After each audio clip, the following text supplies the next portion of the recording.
Travelling together, their faces aglow, on a train bound for Paris, the 9364. Hello, is that Mark? Hi, is this Michael? Oh, it's David from the Young'uns. Hi, David. Hello. Yeah, we're in Paris. We should be. We're not in Paris yet. Oh, we're not in Paris. We will be in Paris shortly. No, we're ringing to Well, yeah. I'm going to tell you. I'll tell you how shortly. This is the thing. They pass the phone. My band pass the phone to me, and then they end up interrupting me and correcting me on everything that I say, Mark. So I don't know why they bother doing it. To be honest, they might as well just talk to you myself. But anyway, we'll be with you at 7 o'clock if that's okay. And the train pulled into the town of Arras. We've come all the way to northern France. We've come to Arras, the train station, because almost exactly 2 years ago now, on the 21st of August 2015, a train pulled into this station. It was the Thalys Express number 9364, and it wasn't supposed to come here. It had been rerouted because there was an incident involving a terrorist. The train had left Amsterdam earlier in the afternoon, and it was bound for Paris. Now in Brussels, a Moroccan fella called El Kazani got on board, and shortly after the train crossed over the border from Belgium into France, a young Frenchman in carriage 12 of that train got up to go to the bathroom, and he uncovered El Kazani preparing himself for murder. He was bare-chested, he had a Kalashnikov, he had several knives, he had hundreds of rounds of ammunition and a pistol tucked into his belt. Now that Frenchman instinctively tried to sort of push him back into the toilet, but he was brushed aside. Then a man called Mark Moogalian saw the commotion and tried to wrestle the Kalashnikov off the terrorist. He was shot through the neck. The sound of the gunfire made the staff of the train run for safety down to the bottom of carriage 11, and some of them locked themselves away into a cupboard. However, there were 3 American lads sitting at the other end of carriage 12. Their names were Spencer Stone, Alex Skalatos and Anthony Sadler, and instinctively, without fearing or thinking of their own safety or well-being, they got up and they ran the length of the carriage to tackle the terrorists. Now their great fortune, their great luck was the fact that the Kalashnikov, the machine gun, was jammed, and that was the break they needed. They jumped upon the terrorist, they managed to subdue him, and they made sure that everybody on board that train went home safely that night. Mark Moogalian saw and Mark Moogalian stood.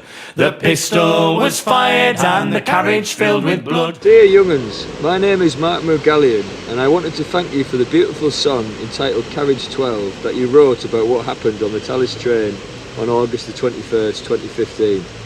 I just heard it a few moments ago for the first time. A contact at the American Embassy here in Paris sent me the link. As a member of the group who stopped the terrorist, I am honoured. If ever you're in Paris, please let me know. Anyway, thanks again for this wonderful song. The only thing that has ever brought tears to my eyes regarding what happened that day. The rest of the time I've either been smiling because of how fortunate we were, or wincing in pain from the bullet wound and subsequent nerve damage, which has greatly improved, I might add. Sincerely, Mark Moogalian. So here's to Moogalian and Damien, eh? And what they did for us that bright August day.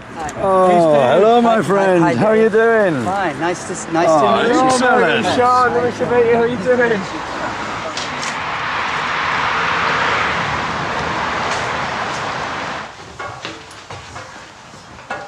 Right there,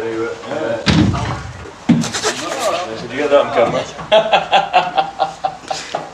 She just filmed me banging my head. Always good to run the outtakes.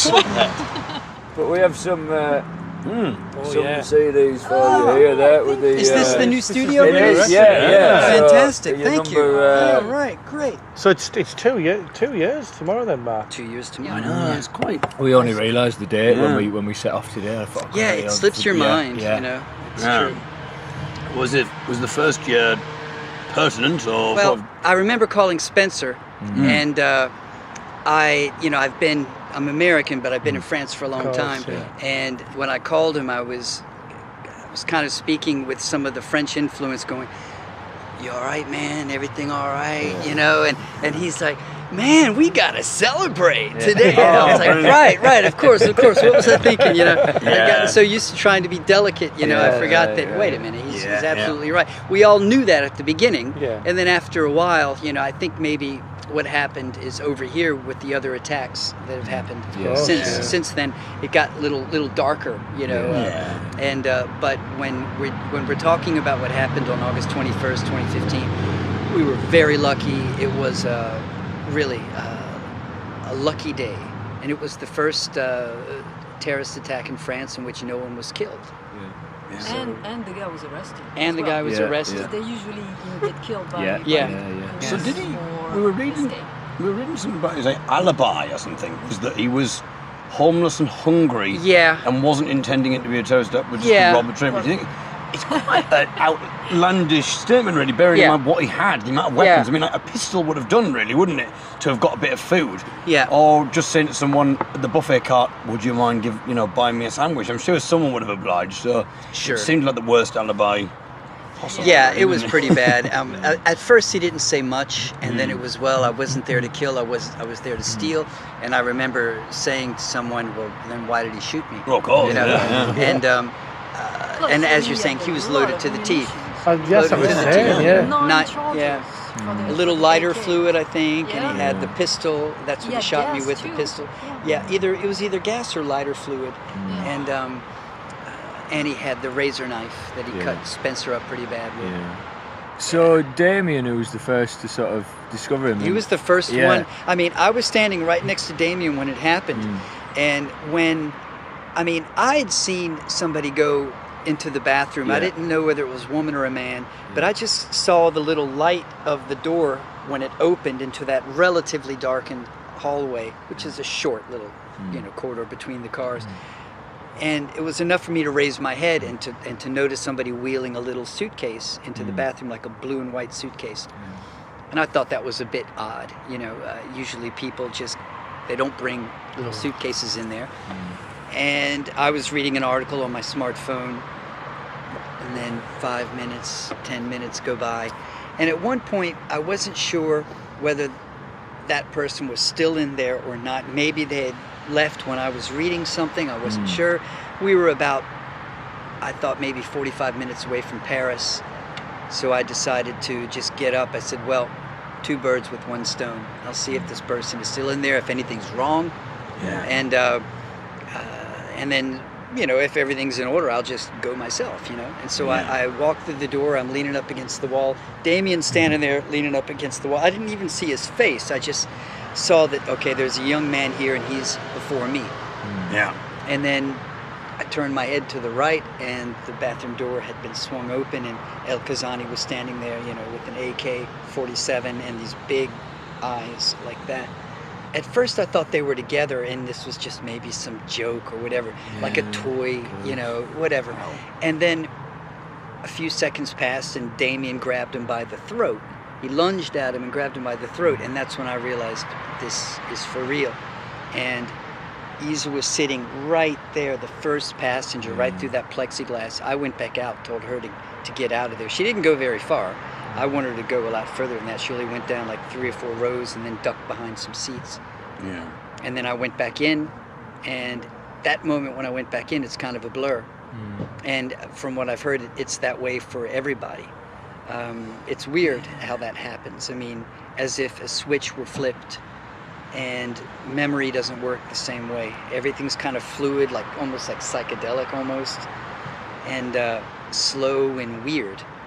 And so it's hard for me to remember exactly what happened when I went back in, but I know that when I came out, I had the AK, and I said, I've got the gun, and I took a few steps, and then he shot me in the back. I never did military or anything like that. I never would have thought that he had another arm. I just thought the AK, I said, I'm going to get this as far away from this person as possible, then I'm going to go back and help Damien. Or I didn't know that was his name at the time, but I fell on the weapon, on the AK, and I kind of turned to my left as I fell. I floated in the air it was only a moment, but all kinds of thoughts raced through my head, among which, I'm going to die on this train. I never would have thought that, And I even remember almost making like a little joke to myself, like, oh, we had a nice weekend planned. Looks like it won't be there. When I hit the floor and I fell on the AK, I was in pretty much a state of shock at that point. And I just kind of like crawled over to one side in between a couple of rows of chairs, and this is the exit wound. They did a nice job on it. You can barely see anything, but he hit like an artery, and it was just coming out like a fountain. I mean, it really was. And the funny thing is, at one point, it was coming down my shirt, and I actually found it kind of comforting because it was warm. There was a young man next to me. He was on the floor. We were both on our knees with the seats right here, and I'm kind of pressing up against him, and I'm saying, "God, poor guy, he's getting my blood all over him," and which was the case. And then I looked over at my shoulder, and I saw El Kazani coming like this. And I said, "Oh God, he's going to pick it up. I'm going to be the first one. He's going to finish the job." And the only thing I could think of at that point was just to put my face in the chair and play dead. So we both had our faces in the seats, waiting. And you just hear this clickety metallic sound. In fact, the gun had been jammed. And possibly because I fell on it, a guy that Isa and I met, who's ex-military, said that these types of AKs... Really, that might have been it, you actually falling on it. Say it again? I'm just taking in the enormity of that. It was, And right. it wouldn't work. And but I didn't know what was going on. I just heard that these clicking sounds. And then a few moments later, I hear like feet thumping and voices of and so I turned my head and opened my eyes just in time to see Spencer Stone like flying through the air. And he was tackling him, and at that point I said to myself, well, everything's going to be okay, but I'm going to die, because I was starting to get a little weak. And then I turned and I looked through the space in between the seats, and like 2 rows down at the same time, Isa lifted her head and our eyes locked.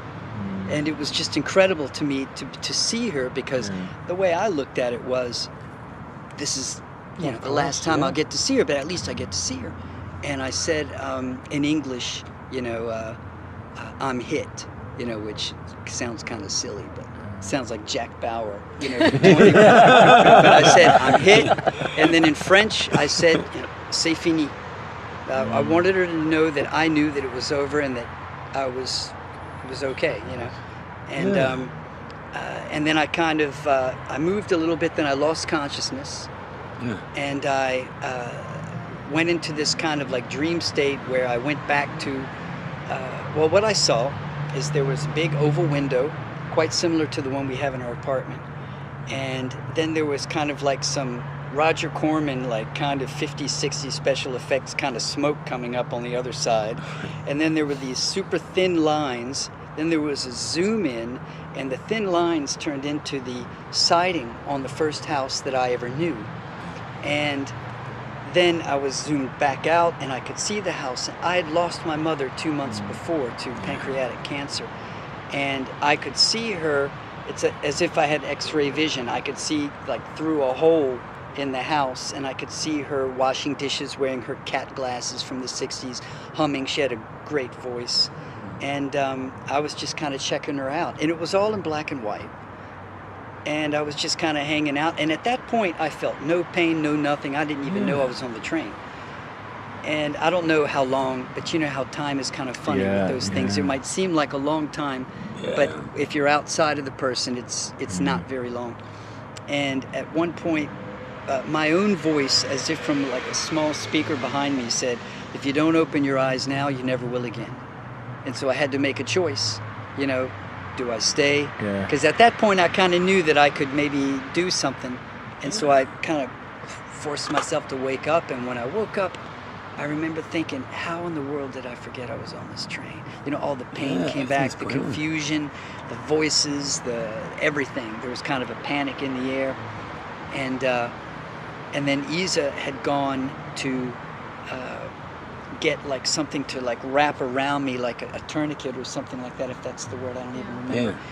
And Spencer, I mean, that's another amazing luck that we had. He's actually paramedic. Yeah. From the U.S. Air Force. Oh, is he really? Yeah. So he knew exactly. He just put. He his just fingers, came right up, lied down right in front of me, just Fingers on the stuck two fingers in there, and just started talking to me. Yeah. Spencer was talking to me, saying, "Hey man, where are you from? Oh really? You're from Richmond, Virginia? I'm from California." Because he wrote that, you said in an article that at this point he thought you were going to die. Yeah. He said that in an interview with GQ magazine, and he didn't tell me that obviously. No. When he called Isa over at one point. He said in the article that he asked her if she wanted to come over and talk to me, but what was really going on in his mind was he wanted to know whether she had any last words for me. And then Spencer said, when this is all over, we're going to have a beer together. Oh, that's and we ended up having that beer together the following June, at the end of June, at the American Embassy in Paris. Yeah. And those guys, I mean, they can party. And they're like half my age, and the next morning I couldn't even get out of bed. So stand up together or sit and die alone, with Norman and Sadler, Skelatos and Stone. I played it and I said, oh my God, these guys, they're great. And you know, it was the first time, I mean, even though I had been to I'd been interviewed and I'd been to a couple of honors sort of things, where they give you a medal or something, and I'd met the president, but when I heard you guys sing, it kind of just gave me almost like an outsider's perspective on what had happened. And the way, you guys are so good, and the way your voices just kind of chime together, there's something so wonderful about that, and it's such a celebration that it just kind of grabbed me, and I said, it was a great day, and it's great to hear these guys sing it. It's like sunshine when you guys sing, and it just, that's what touched me so much, and it just sitting there, and I'm the kind of guy where I'll have tears in my eyes when I see something really beautiful or I witness something really beautiful, and that's what happened when I heard your song. It was just such a beautiful thing that it just started coming down. It was great. So here's to Moogalian and Damien, and what they did for us that bright August day. So stand up together or sit and die alone, with Norman and Sadler, Skelatos and Stone. So stand up together or sit and die alone, with Norman and Sadler, Skelatos and Stone. Here's to you, Mr. Moogalian. Fabulous. Magnifique.